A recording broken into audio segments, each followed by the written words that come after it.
They say working the night shift is peaceful. Less people, more quiet, easier hours. But sometimes the night doesn't give you peace.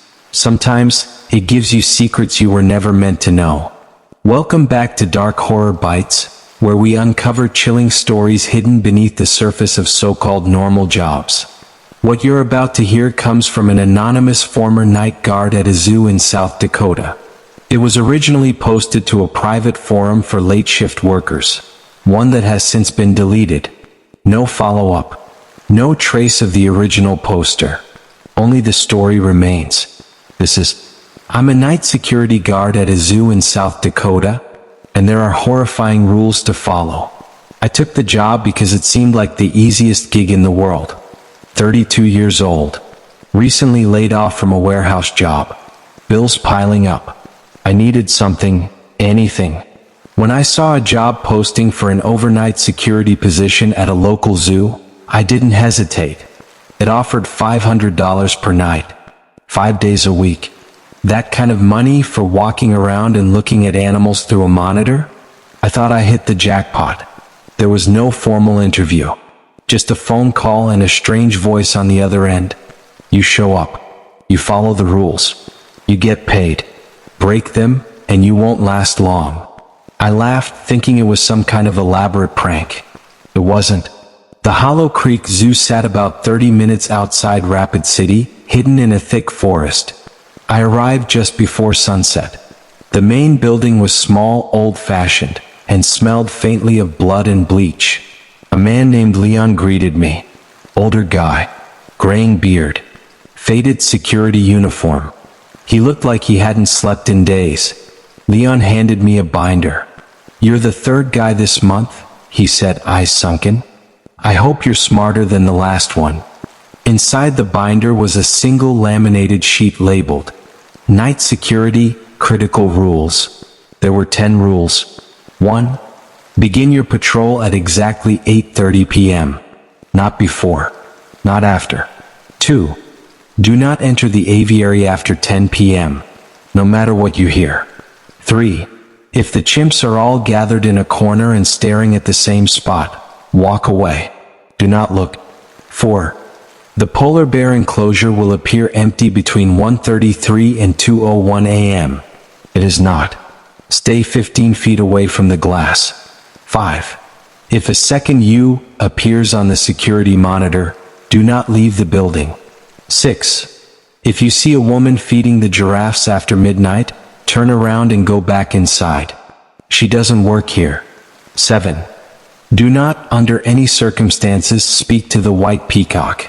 8. If you hear crying from the lion habitat, ignore it. The lions are not capable of human emotion. 9. At exactly 3:03 a.m., check the basement boiler room. You won't see anything, but it must be checked. 10. Never stay past 6 a.m. Even 1 second longer is too long. I looked at Leon, expecting him to crack a smile. He didn't.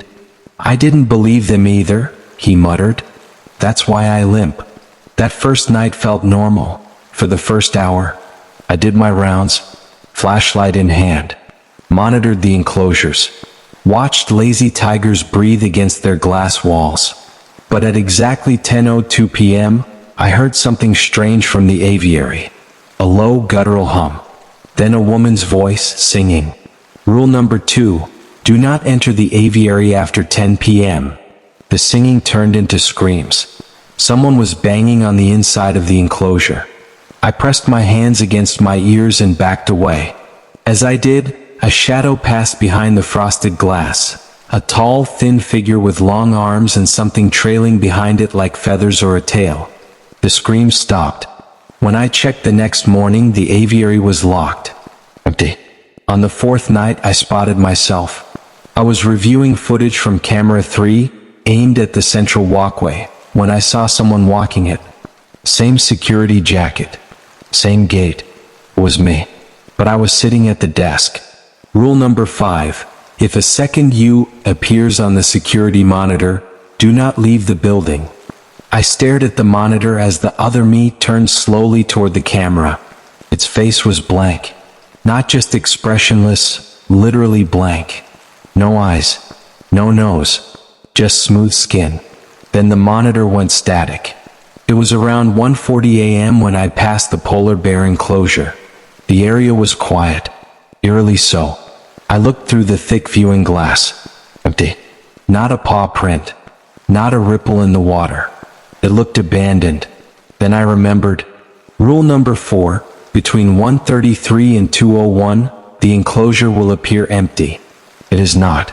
Stay back. I took a step back. Then another. A shape shimmered across the glass, like heat waves in summer.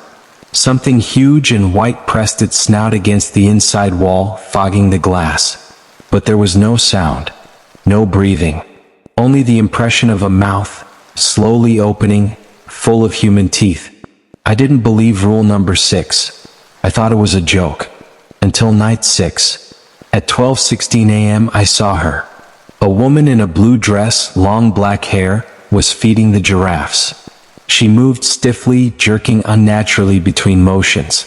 The giraffes weren't reacting. They stood frozen like statues. Then she turned.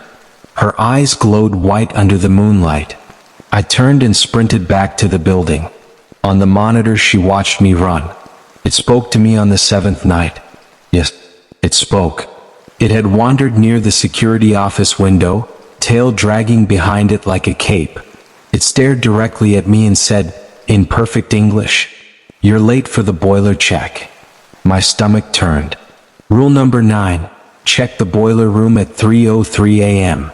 It was 3:06. I bolted to the basement. The air was thick and hot. Every step echoed like I was being followed. I didn't see anything. I didn't need to. As I stepped to the boiler and shined my flashlight around the concrete walls, I saw scratch marks. Deep, furious gouges in the wall and floor, like something had tried to climb out. Then I heard it behind me. Breathing. Slow. Heavy. I didn't turn around. I left and never looked back. I was exhausted. Sleep deprived. I nearly skipped the shift.